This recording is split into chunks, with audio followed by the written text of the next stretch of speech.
Hello दोस्तों, मैं हूँ आपकी प्यारी कुक्कू और आ गई हूँ एक नई कहानी लेकर। आज की कहानी है कल्पना की। कल्पना जो कि एक मध्यम वर्गीय परिवार से थी, जिसने अपने स्नातक की पढ़ाई पूरी कर ली थी और अब वो अपने घर पर छोटे बच्चों को ट्यूशन पढ़ाती थी। कल्पना का रंग गोरा था और वह दिखने में बिल्कुल गुड़िया की तरह थी। कल्पना के माता पिता उसकी शादी के लिए एक अच्छे लड़के की तलाश कर रहे थे। तभी कल्पना के मामा एक लड़के के बारे में बताते हैं। वो कहते हैं कि लड़का का नाम राहुल है। वह किसी कंपनी में मैनेजर के पद पर है और महीने के 70,000 कमाता है। कल्पना के माता पिता ने लड़के की फोटो देखी तो उन्हें लड़का पसंद आ गया। जब कल्पना की माँ ने कल्पना को लड़के की तस्वीर दिखाई तो कल्पना ने कहा, जब आप दोनों को लड़का पसंद है तो मुझे भी पसंद है। अब लड़का और लड़की वालों के परिवार ने मिलकर शादी की तारीख तय कर दी। कल्पना के माता पिता बहुत खुश थे कि उनकी बेटी की शादी एक अच्छे घर में हो रही है। पूरे धूमधाम से कल्पना की शादी हो गई। अब कल्पना अपने बचपन के घर को छोड़कर एक नए घर पर चली गई। कुछ दिन तो कल्पना को अपने माता पिता और अपने घर की बहुत याद आई। कल्पना की शादी को अब महीनों बीत गए थे। अब उसका पति राहुल पहले जैसा व्यवहार कल्पना के साथ नहीं करता था। कल्पना से वो चिढ़ा सा रहता था।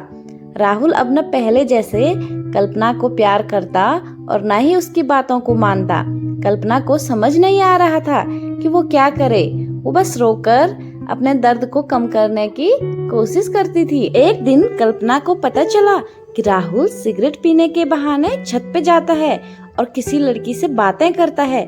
जब कल्पना ने राहुल से पूछा कि आप रोजाना छत पे जाकर किससे बातें करते हैं, तो इस पे राहुल ने जवाब दिया कि वो मेरे ऑफिस का फ्रेंड है, बस उसी से बातें करता हूँ और तुम अपने काम से मतलब रखो, ज्यादा सीआईडी बनने की जरूरत नहीं है। होली का दिन था। राहुल के कुछ दोस्त उसके घर आए थे।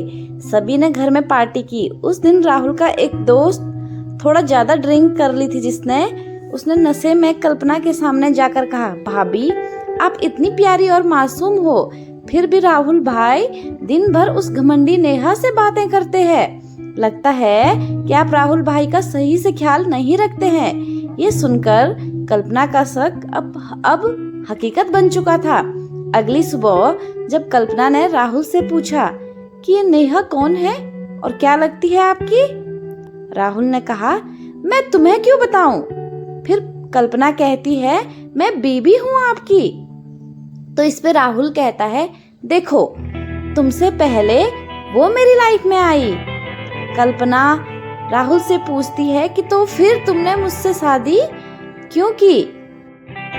तो राहुल कहता है, बस तुम अच्छी लगी इसलिए शादी कर ली। इस पर कल्पना जवाब देती है, अब तुम देखना मैं उस कमीनी लड़की को कैसे सबक सिखाती हूँ। नेहा को जब कल्पना ने कमीनी कहा तो राहुल ने गुस्से में कल्पना को बहुत मारा और उसे कमरे में बंद कर दिया। कल्पना की सास को सब पता था, फिर भी वह अपने बेटे के सामने एक शब्द भी नहीं बोलती थी। शाम को जब राहुल आया तब उसने रूम का दरवाजा खोला। उस दिन कल्पना की तबीयत खराब हो गई, फिर भी उसी हालत में उसने खाना बनाया। कल्पना ने ये सारी बातें अपनी माँ को बताना चाहती थी, लेकिन चाह कर भी वह नहीं बता पा रही थी, क्योंकि वह जानती थी कि अगर उसके माता पिता को ये सब पता चलेगा तो वह बहुत परेशान हो जाएंगे। राहुल अब कल्पना के साथ नौकरानी जैसा व्यवहार करने लगा। छोटी छोटी बातों पे उसे मारता। कल्पना अब धीरे धीरे डिप्रेशन का शिकार होने लगी। उसके दिमाग में गलत गलत ख्याल आने लगे। अब न वो समय पे खाती और ना ही किसी से बात करती थी। आखिरकार एक दिन कल्पना ने रूम में फांसी लगाकर आत्महत्या कर ली। कल्पना ने आत्महत्या का कारण किसी को नहीं बताया, लेकिन उसकी सास को सब पता था कि कल्पना ने आत्महत्या क्यों की। दूसरी तरफ कल्पना के माता पिता का रो रो कर बुरा हाल हो गया। कल्पना की माँ ने पुलिस को आत्महत्या का कारण उसके ससुराल वालों को बताया। पुलिस राहुल और उसके माता पिता को ले गए, लेकिन पैसों के दम पर कुछ ही दिनों में राहुल और उसके माता पिता जेल से छूट गए। जीवन में अक्सर अच्छा दिखने वाला इंसान अच्छा नहीं होता, उसके अंदर कहीं न कहीं बुराई छुपी होती है और वही बुराई किसी की जिंदगी को बर्बाद कर देती है। कुछ ऐसा ही कल्पना के साथ हुआ। दोस्तों, आप कमेंट करके जरूर बताइएगा कहानी आपको कैसी लगी।